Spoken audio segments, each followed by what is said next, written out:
pessoal! Hoje eu vim trazer para vocês um vídeo sobre a história do Egito Antigo. Mas antes de começar, já deixa um like aí para contribuir, tá? Comenta o que você tiver de dúvida, mas não esquece de deixar um like, se inscrever no canal, porque isso ajuda muito no nosso desenvolvimento, tá bom? Então eu vou começar falando aqui por que estudar o Egito Antigo, né? Essa sociedade tão famosa até nos dias de hoje. Todo mundo já ouviu falar um pouquinho sobre o Egito Antigo. Por que estudar? Aqui, como vocês podem ver, é uma sociedade antiga bem desenvolvida. Mas por que eu destaquei aqui o antiga? Porque, com certeza, vocês devem conhecer aqueles marcos temporais, né? A divisão da história da forma clássica, né? Que é a pré-história, a Idade Antiga, a Idade Média, né? E assim sucessivamente. Então, eu coloquei que é uma sociedade antiga, tá? Antes disso, temos a pré-história e eu falo um pouco mais sobre isso em outro vídeo, tá? Nesse vídeo aqui vamos falar do Egito Antigo. É uma sociedade antiga bem desenvolvida. Foi uma sociedade que, para a época, ela estava super à frente de outras, enquanto outros lugares ainda se vivia naquele esquema nômade, né? Indo para um lado para o outro, sem saber o que fazer. O Egito Antigo não, já estava bem estabelecido, né? Já tinha seu modo de vida, já tinha sua organização social, já tinha, né, um lugar fixo para ficar, né? A gente chama isso de sedentarismo, mas eu vou falar um pouco mais sobre isso na aula de pré-história, tá? Outro tópico aqui, influência nos dias de hoje. O que acontece? O Egito Antigo é uma sociedade que foi tão rica culturalmente, teve tanto desenvolvimento tecnológico para a época, que influencia até os dias de hoje. Eu vou falar um pouco mais sobre isso futuramente, tá? Mas continuando. Aqui, imaginário popular até hoje. O Egito Antigo, ele fascina as pessoas. Tem uma aura mítica muito forte sobre isso. E vocês vão entender por quê. Mas é um bom motivo para se estudar, né, gente? Então, mas o Egito Antigo explica parte do imperialismo europeu. A gente vai ter uma aula só sobre imperialismo europeu, mas eu vou pincelar esse assunto nessa aula porque é necessário falar sobre isso, tá bom? Continuando, tá? Não esquece de deixar aquele like. Faz parte da história da África. Então, gente, muita gente esquece que o Egito fica na África, né? Como vocês podem ver aí no mapa, o Egito, ele tá na parte norte da África, tá? Numa área muito importante culturalmente e financeiramente, né, economicamente falando, para aquela época, porque era a rota de muitos povos, né? Muitos povos passavam por ali pelo mar Mediterrâneo e o Egito estava ali no caminho. Vocês vão entender isso mais pra frente, tá? Então, continuando. Vamos falar sobre linha do tempo. Geralmente, quando a gente estuda Egito Antigo, as pessoas prendem-se só nas curiosidades, né? Sobre os aspectos da sociedade, como que era, essas coisas. Mas eu gosto de falar sobre a linha do tempo, para você, aluno, poder compreender melhor o que aconteceu, tá? Lembre-se que a gente seguia pelo calendário cristão. Então, tudo que eu falar aqui é antes de Cristo e depois de Cristo. Então, isso quer dizer o quê? Que em outras sociedades não é contada dessa maneira. Vamos supor, uma comunidade indígena lá na Casa do Caramba, que conhece da história do Egito Antigo, ela não conta dessa maneira, porque ela provavelmente tem seu próprio modo de contar o tempo. E o nosso calendário é o cristão. Então vamos lá, gente. O que temos aqui? A linha do tempo. Primeiramente, o Egito Antigo, ele era dividido em Antigo Império, Médio Império e Novo Império. Eu vou explicar sobre esses detalhes, tá, gente? Teve a questão das invasões assírias, persas, né, macedônias, em 670 a.C. e, por fim, o domínio romano. Eu vou falar um pouquinho sobre esse tópico agora, nesse momento, tá? Sobre esses tópicos. Vamos começar falando sobre o Antigo Império. Mas antes de falar sobre o Antigo Império, eu quero que você dê uma olhada nessa linha do tempo que eu vou deixar aí como imagem. Observe que essa divisão de Antigo, Médio e Novo Império, ela não é sucessiva, ela não ocorreu uma atrás da outra. Existiram períodos que tiveram vácuos, como vocês podem ver, que foi períodos que não teve uma centralização administrativa forte, né? No caso do Antigo Império, voltando para cá, vamos falar sobre Menes. Quem foi Menes, né? Menes, a gente nem sabe se realmente existiu, se foi uma pessoa de carne e osso. Mas dizem as lendas, né? E dizem assim, os indícios históricos, tá? Não são provas históricas, os indícios históricos, que Menes foi o primeiro faraó do Egito, né? O primeiro rei. Lembre-se que quando a gente falar de faraó, rei, monarca, líder, é tudo a mesma coisa, tá, gente? Mas no Egito é conhecido como faraó. Então Menes foi o primeiro faraó do Egito. E as escrituras antigas retratam Menes na forma de um escorpião, porque, não sei se vocês sabem, mas os egípcios, eles têm aquela questão da zoomorfia muito forte, né? E a antropozoomorfia, que é retratar as pessoas como metade animal, metade humano. Então, Menes, né, esse suposto faraó, né, que foi o primeiro faraó que instituiu o antigo império, ele é retratado como um escorpião. E vocês podem até ver que tem filme sobre isso, né, que é o Escorpião Rei, mas tomem cuidado, porque esses filmes são produções hollywoodianas que às vezes, né, exageram na fantasia, tá, gente? Então, tome cuidado, tá? O que mais que a gente pode falar sobre o Antigo Império? O Antigo Império, né, como eu disse, Menes foi o fundador da primeira dinastia. Dinastias são famílias, né, de reis, monarcas, né, famílias de faraós, né, no caso do Antigo Egito a gente chama de faraó. Essas famílias dominavam por um certo tempo e só acontecendo algum evento muito, né, fantástico, né, muito extraordinário, que era instaurada uma nova dinastia.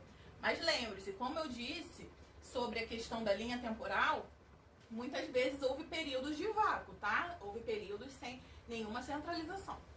Como vocês podem ver no mapa, que eu vou deixar aí, o Egito, ele começa com o delta do rio Nilo, já vou falar sobre o rio Nilo mais pra frente, tá, gente? Com o delta do rio Nilo e vai descendo. Só que, né, a gente chama essa parte baixa de Alto Egito, porque geograficamente é mais alto. E a parte mais alta, né, à nossa vista, de Baixo Egito, que é onde tem o delta do Nilo. Então, Menes unificou o Alto e o Baixo Egito.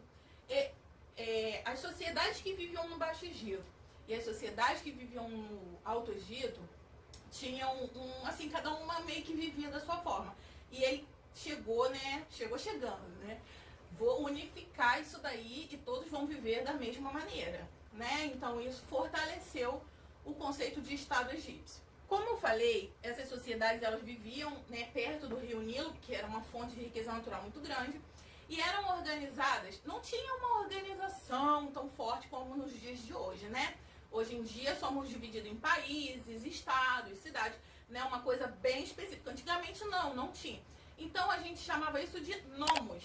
Aqui, organização dos nomos, ainda que fraca, né? Na beira do rio Nilo. Esses nomos tinham seus líderes, mas cada um agia à sua maneira. Por isso que a gente diz que não tem uma organização tão forte assim. Mas vamos lá. Nesse período, no Antigo Império, os nomos, né, perderam, né, assim, digamos, a sua influência, né? Foi tudo centralizado na mão de Menes e dos seus sucessores. Mas calma que tem história ainda.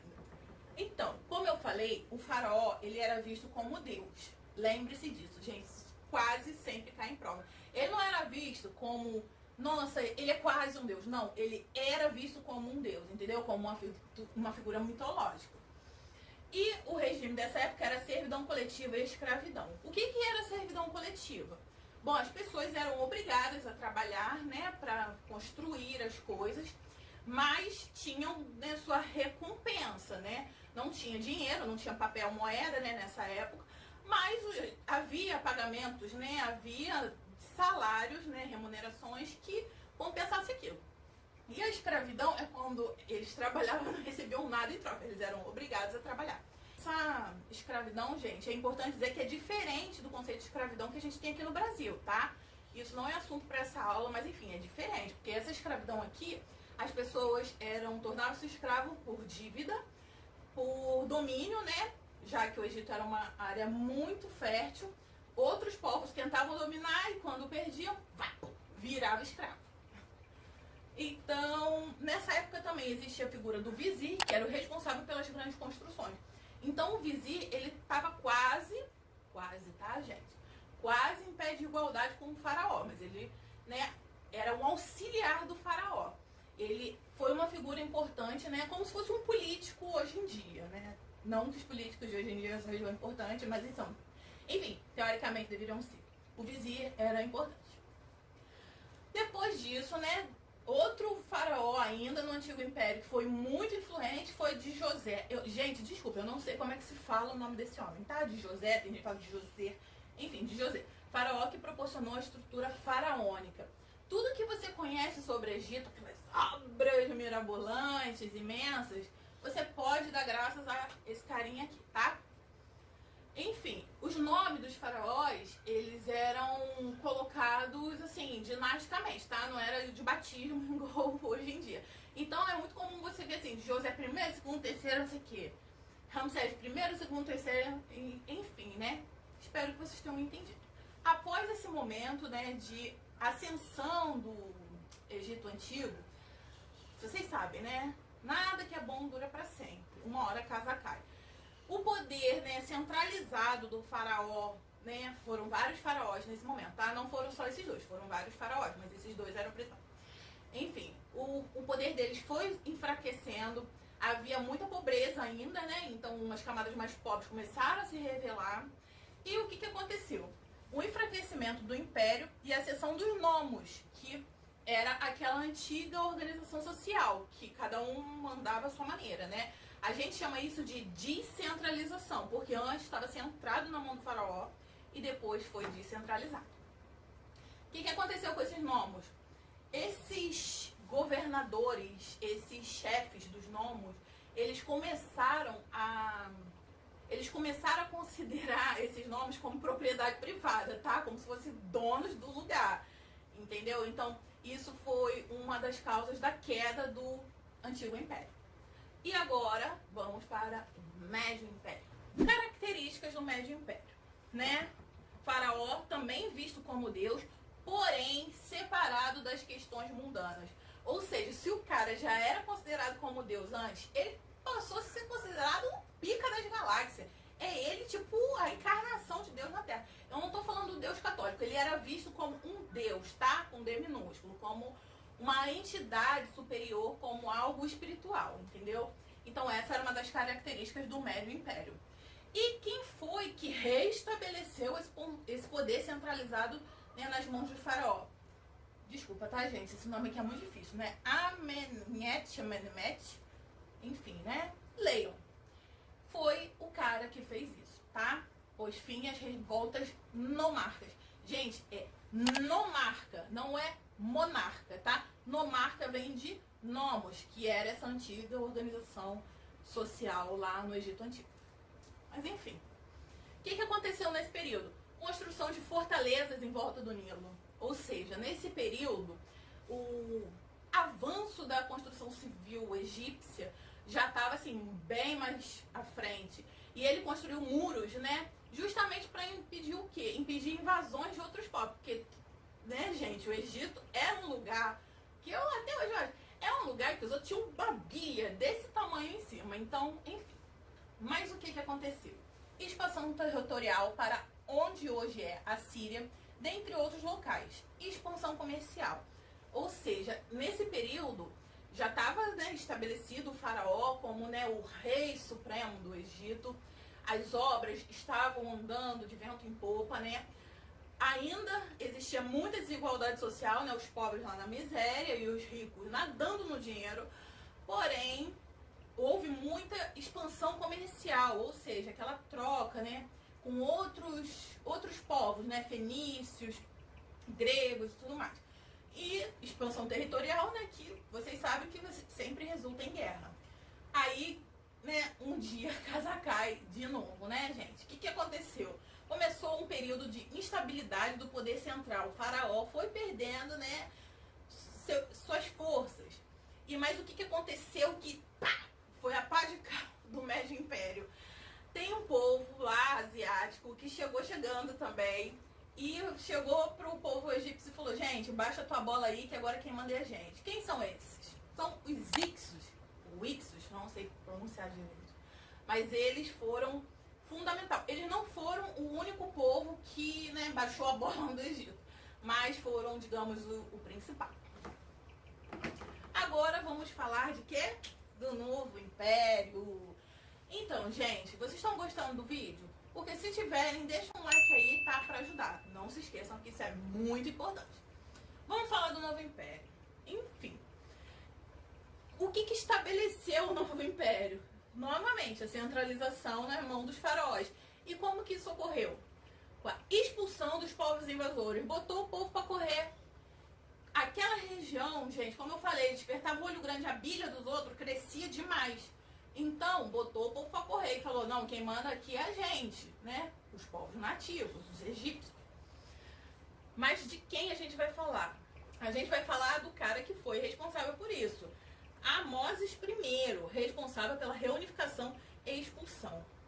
Além dessa reunificação, esse imperialismo egípcio na época, né, essa conquista de novas terras, chegou até Jerusalém, Damasco, né, na Síria, Assur e Babilônia, né, que como vocês podem ver no mapa, vou colocar um mapinha aí pra vocês, são regiões bem próximas e regiões, gente, que até hoje causam um rebuceteio aí danado. Por quê? São regiões que são rotas de comércio, regiões que facilitam o acesso da Europa à Ásia, da Europa à África. Então, gente, é por isso que tem tanta guerra até lá, né?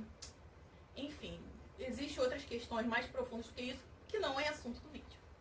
Agora, nesse período do Novo Império, eu quero falar de uma questão que geralmente cai em prova, tá? Uma questão bem importante.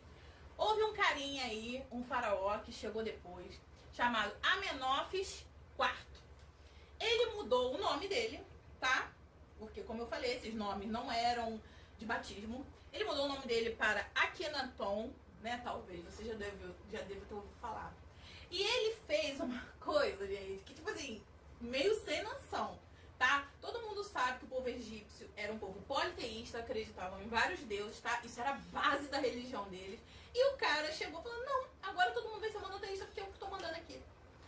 Gente, essas mudanças culturais, elas não podem ocorrer dessa maneira imposta. Isso é muito difícil de acontecer. Vai causar revolta? Vai. O povo vai ficar puto? Vai. Então, meu filho, Akhenaton mudou a capital para a cidade de mesmo nome, né? Nem um pouco egocêntrico, né? Mas enfim, não tô falando isso para vilanizar ninguém. Tô falando que tem a cidade de Akhenaton, ele transformou como capital, né? E ele foi casado com uma mulher que com certeza você já ouviu falar. Vou mostrar a carinha dela aí, toda linda, maravilhosa. Inclusive o nome dela significa isso, que é Nefertiti. Né? Vocês já devem ter ouvido falar, Nefertiti, a mais bela, a gata fodástica, né?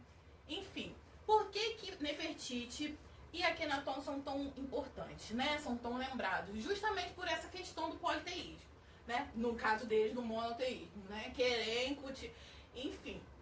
Mas isso não durou muito tempo. Logo depois dele vieram outros faraós, e um dos faraós que voltou, né, com a alegria da galera... Calma aí que a tia se perdeu. Volta.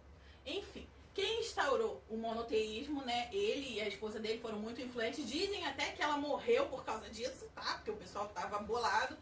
E, enfim, quem voltou com o politeísmo foi Tutankhamon. Vocês já ouviram falar, né? Você tem até aquela piadinha de tiozão, tá com a mão na minha bunda. Isso sim, né? Tutankhamon foi um faraó que na época dele, ele não foi tão, né?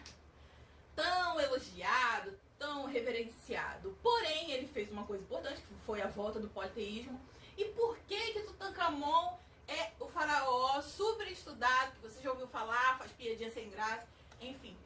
Porque Tutankhamon foi a múmia encontrada em melhores condições recentemente.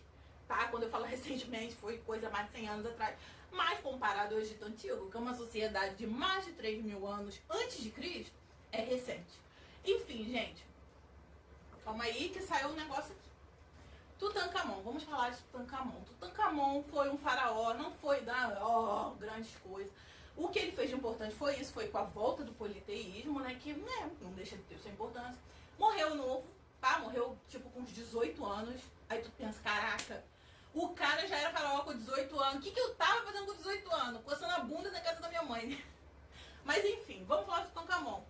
Ele é importante porque nos rituais de mumificação, muitas partes do corpo eram preservadas.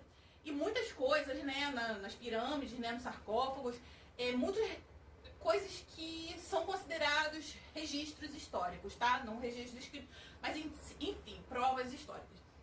E Tutankhamon foi a múmia em melhores condições que já se encontraram até hoje. Talvez encontrem um amanhã, tomara, gente, adoro quando eu encontro essas coisas. Mas, enquanto não encontro, Tutankhamon é o cara estudado e você já deve ter ouvido falar nele, né? Se não ouviu o cara, você tá... Enfim, vamos continuar. Ainda falando no Novo Império, o que a gente tem de importante nessa época? O desenvolvimento pleno das técnicas de mumificação.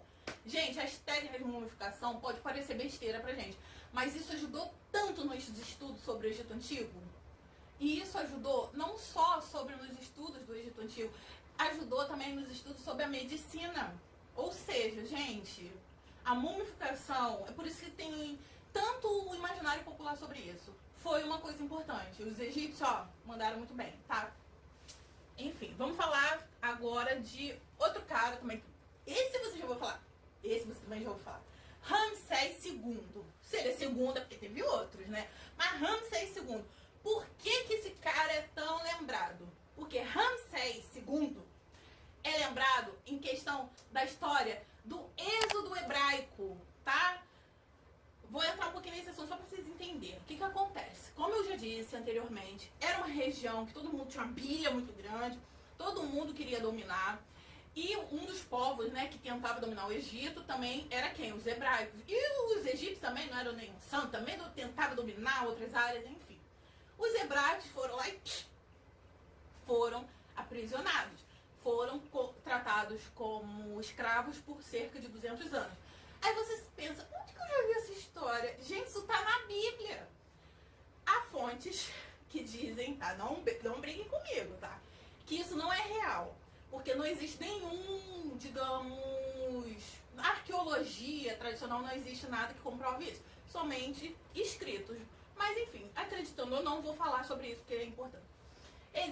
Como diz, né, esses registros bíblicos, o povo hebreu foi escravizado pelos egípcios. E quem foi o faraó nessa época aí, né? Não durante os 200 anos, mas o faraó que esteve envolvido nessa questão foi Ramsés II. Então, gente, dá uma lidinha na Bíblia com um olhar histórico, tá? Que vocês vão entender um pouquinho melhor essa questão. Mas é um cara que tem o seu nome marcado aí na história do Novo Império. Voltando. Revoltas populares levaram ao enfraquecimento. É sempre a mesma coisa, né, gente? O povo fica puto, o império cai. Né? Deveria ser assim, porque quem manda é o povo, né? Mas, enfim, não vou entrar em questão política. Invasões de outros povos, né? Outros povos lá, todo mundo em cima. Quem foi o povo que veio abaixo o Egito, que a casa caiu? Domínio romano. O Império Romano era o império naquela época. Vocês já devem ter ouvido falar sobre o Império Romano. É uma época histórica muito importante. Inclusive, Roma dominou vários locais. E nessa época, o que aconteceu? O domínio, muitas vezes, era por meio da violência. Só que Roma tinha uma estratégia um pouco mais política, mais diplomática. É por isso que foi tão poderoso. E eu considero que é até hoje. Aí você me pergunta, tia Tainá, por que você acha que é poderoso até hoje? Porque, veja bem, qual é a maior religião do mundo, né? É a católica. A católica apostólica romana. Então, gente, a religião nem sempre era vista como, vou seguir uma religião que é um conforto sentimental, um apoio moral. Não, a religião muitas vezes era uma forma de viver, um governo, um estilo de vida. Então, enfim, o Egito caiu com o Império Romano. O que eu coloquei aqui pra vocês? Curiosidades. Gente, quando você estuda sobre o Egito Antigo, é um assunto tão longo, tão extenso, que 27 minutos de vídeo não é capaz de dar conta disso, tá? Eu peço desculpa pra vocês, porque eu não posso me aprofundar mais, já que eu não sou uma especialista. Mas existe até especialização em Egito Antigo. Então, gente, se vocês gostam de Egito Antigo, continuem vendo outros vídeos de outros professores, tá? Claro que dando preferência pra titia aqui, tá? E o like, que é muito importante. Mas, enfim, é um assunto muito longo. E eu vou falar algumas curiosidades, tá? Que são as perguntas mais feitas, tá?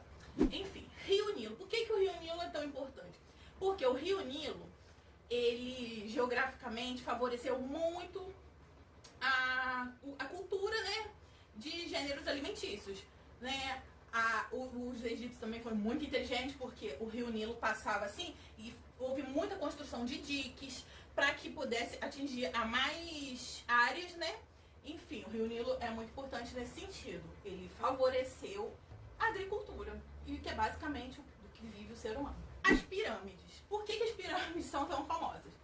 As pirâmides eram basicamente o que a gente chama de cemitério hoje em dia, é onde as pessoas morriam. E assim, cemitério. O que isso tem de importante? Tem importante que eu falei, como no caso do Tutankhamon. Quando essas pirâmides, né, foram exploradas, encontrados esses corpos mumificados, aí que a gente aprendeu sobre a história do Egito Antigo. Talvez se não tivesse isso, a gente não aprendesse tanto. Existe também a mitologia egípcia, né, que é muito influente, é muito interessante também, né, aconselho que vocês pesquisem. A mitologia egípcia incentivava eles, de uma certa maneira, a deixar registros, né, nos sarcófagos, dentro das pirâmides, nas paredes. Então, é graças a isso que a gente estuda Egito Antigo hoje, né? Por isso, a importância dessas pirâmides. E hoje em dia é ponto turístico, né? Mas o que? Domínio alexandrino. E você já ouviu falar em Alexandre o Grande, né? Enfim, Alexandre o Grande era um grego, tá? Ele morava próximo ao Egito, só que o cara, meu Deus, gente, o que era Alexandre o Grande? O cara era um estrategista, ele era, sabe, um cara visionário. Ele dominou certos locais, ele chegou até a Índia. Gente, tô falando de coisa de mais de 3.000 anos atrás. Não tinha avião, não tinha jatinho, não tinha motor elétrico. O cara conseguiu dominar, tipo, quase metade do mundo só ou a cavalo, né? Enfim. E ele também seguia essa linha romana, apesar de ele não ser romano, ele seguia essa linha diplomática romana. Então isso, né, fez um diferencial, porque naquela época a pancadaria era solta, né? Ainda é, mas enfim, era pior. As Cleópatras, né? O que são as Cleópatras? Por que eu botei no plural? Todo mundo lembra, quando fala de Cleópatra, lembra de quem? Cleópatra VII, né? Que você estudou na escola, que tem aquela franjinha, aquele delineado. Enfim, ela era bafônica, ela era maravilhosa, ela era estrategista, ela era super inteligente e ela ficou famosa por causa disso. Mas enfim, essa que é a Cleópatra aí, que você já ouviu falar, é a Cleópatra VII. Mas Cleópatra era como se fosse um título, não era o nome dela de verdade. Então vieram outras Cleópatras antes. E a Cleópatra, opinião minha, tá? A Cleópatra, ela teve toda essa fama, né? Esse valor que as pessoas dão até hoje, porque ela não era só egípcia, ela era meio grega, meio egípcia. Como eu falei, Alexandre o Grande, que era um grego, dominou lá metade do mundo, inclusive o Egito. Na época que ele dominou o Egito, ele construiu a cidade de Alexandria, que vocês já devem ter ouvido falar até hoje. A biblioteca de Alexandria, que foi queimada pelos romanos depois, né? Assunto para outro vídeo. Mas enfim. E ele, ai meu Deus do céu, aquele cara que trabalhava com ele, que era um general Ptolomeu, também era um grego, ele foi um faraó egípcio. Então, a partir de Ptolomeu, os faraós egípcios já não eram mais 100% egípcios. Eram meio egípcios, meio grego, né?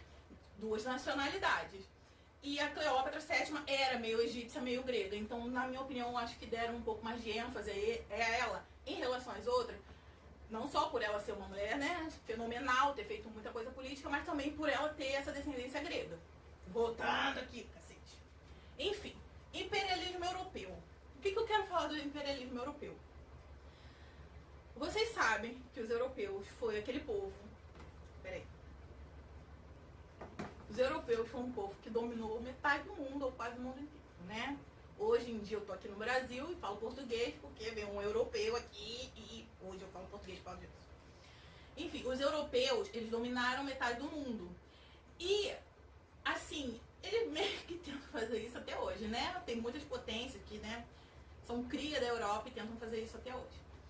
Por que essa questão do imperialismo europeu é importante? Porque acredita-se que todo o avanço, tudo de bom que o Egito produziu, vieram de quem, gente? De alienígenas. Ou seja, os egípcios eram burros, eles não tinham capacidade de fazer aquilo. Os europeus não. Os europeus eram os fodões e eles tinham capacidade. Gente, pelo amor de Deus, né? Eu acho que as pessoas têm que dissociar essa questão mitológica do Egito, porque o Egito era uma sociedade de pessoas normais, tá? Pessoa de carne e osso, igual a mim, igual a você. Se o faraó era tratado como Deus, tá, ele era tratado como Deus, mas ele era. Então, o europeu, pro homem europeu, é mais fácil dizer que foi um ET que criou aquilo ali, do que abaixar a cabeça e falar, não, aquele povo ali, eles são foda, eles criaram várias coisas legais. Então, essa questão do imperialismo europeu, que eu vou falar em outro vídeo, tá? Um assunto meio tenso.